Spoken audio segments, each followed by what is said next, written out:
Évangile de Jésus-Christ selon saint Luc, chapitre 9, versets 18 à 22.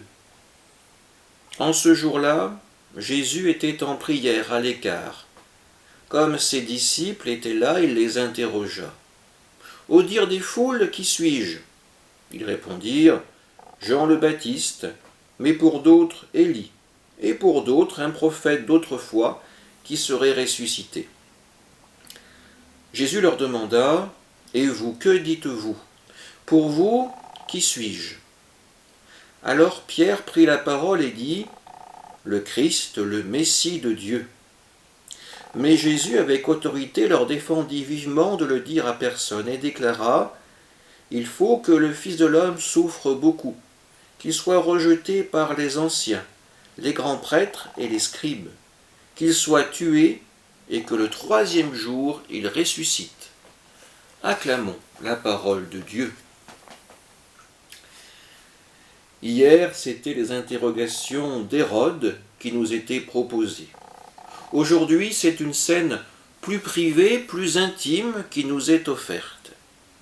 Jésus pose la question de son identité à ses disciples, qui lui disent ce que les foules pensent, et nous retrouvons les mêmes suppositions. Jésus serait Jean-Baptiste, ou un Élie, le prophète de l'ancien temps, ou encore un prophète d'autrefois. La question suivante est plus exigeante envers les disciples. Eux, que disent-ils sur l'identité de Jésus? Finalement, que vont-ils prêcher sur leur maître? La réponse lui sera donnée par Pierre. Il se fait le porte-parole des apôtres. Pierre confesse que Jésus est le Christ de Dieu. Jésus ne va pas contredire Pierre, mais en revanche, il va lui demander de garder le silence. Jésus ne veut pas être dans la catégorie d'un messianisme royal davidique. Il ne veut pas être dans la politique terrestre que cela impliquerait.